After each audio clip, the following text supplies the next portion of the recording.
নারায়ণগঞ্জের ভিতর যারা নাকি বাজেটের ভিতর খুব ভালো একটা রিসোর্ট খুঁজছেন, আমি বলবো এটা তাদের জন্য বেস্ট হবে।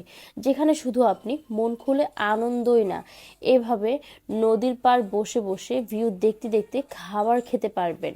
মাই গড, আমি তো একদম খেতে খেতে আমার অবস্থা খুবই খারাপ হয়ে যাচ্ছিল, এত খাবার খাচ্ছিলাম। আনন্দ পার্ক অ্যান্ড রিসোর্টে গিয়ে আমরা কি কি করলাম সবকিছু আপনাদের সাথে শেয়ার করবো। এই যে আমি ঢুকার সাথে সাথে আমাকে এত সুন্দর করে ওয়েলকাম করলো, মানে এত সুন্দর করে ওয়েলকাম তো আমার বয়ফ্রেন্ডও কখনো আমাকে করেনি।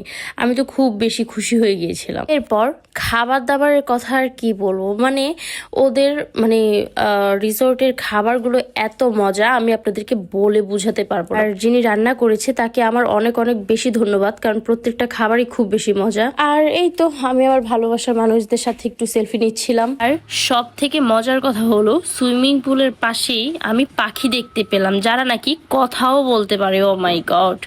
ইভেন আমি তো পুরোটাই ঘুরে ঘুরে দেখছিলাম। আমার বিশ্বাস যে আপনারা যদি এই রিসোর্টটাতে যান, মানে আনন্দ পার্ক অ্যান্ড রিসোর্ট, ভাই ট্রাস্ট মি, ঘুরে শেষ করতে পারবেন না। আর খাবারের কথা কি আর বলবো ভাই, এখানে মানে ভর্তা থেকে শুরু করে আমরা ফিশ নিয়েছিলাম, ডাল নিয়েছিলাম। সো বিশ্বাস করেন প্রত্যেকটা খাবার এত বেশি মজা ছিল। আপনারা যদি মানে খাবারটা খান, আমার মন বলছে যে আবার পরের বারও এই খাবার আপনাদের খেতেই হবে, কারণ যিনি রান্না করেছে তার হাতের কাজ এত সুন্দর। এই যে আমার মুখের এক্সপ্রেশন দেখে অলরেডি বুঝে গিয়েছেন আপনারা, এত জোস ছিল। আর ফিশটা তো ভাই অসাধারণ ছিল, অসাধারণ। আর লেবু দিয়ে চিপড়িয়ে খাচ্ছিলাম, আমার কাছে তো খুব বেশি ভালো লাগছিল।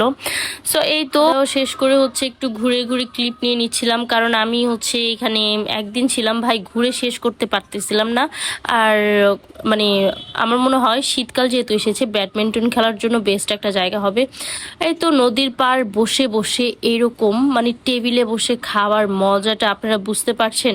আর এই একটা ফুচকার কথা আপনাদেরকে বলি ভাই, এক প্লেট ফুচকা ছিল, মানে এখানে আপনারা ফুচকার কোয়ান্টিটি দেখতে পাচ্ছেন, এত টেস্ট ছিল যা বলার বাইরে। আর এই তো সবশেষে একটু চা নিয়ে নিলাম, বিকজ আমার আবার একটু খাওয়া দাওয়া করতে বেশি ভালো লাগে। আর আমি সব কিছুর একটু একটু করে ক্লিপ নিয়ে নিচ্ছিলাম আপনাদেরকে দেখানোর জন্য যে আসলে ভিতরে কত বড় প্লেস। আমি হয়তো ভিডিওটা একটু শর্ট করে ক্লিপ নিয়েছি আপনাদেরকে বোঝানোর জন্য, বাট বিশ্বাস করেন অত ক্লিপ নিলে আমার ব্লগই শেষ হবে না। মানে এত মানে ঘোরার জায়গা বাচ্চাদের জন্য আমার মনে হয় বেস্ট একটা প্লেস হবে এটা। আর বেসিক্যালি রাত তো ঘুরতে আমার আরো বেশি ভালো লাগছিল, মানে একদম নিরিবিলি ছিমছাম, মানে আমি ঘুরে ঘুরে ভিডিও করতেছিলাম আর সবকিছু দেখতেছিলাম যে আসলে অনেক সুন্দর। আর এই তো সব শেষে আমি ড্রাইভিং করতেছিলাম, দেখেন ড্রাইভিং এ আমি কতটা দুর্বল। আসলে রাইডিংটা আমি ফার্স্ট টাইমই উঠেছি, আর ফার্স্ট টাইম উঠে এত বেশি মজা পেয়েছি। তো যাই হোক, আজকের আর কথা না বলি, ব্লগটা এখানেই শেষ করি।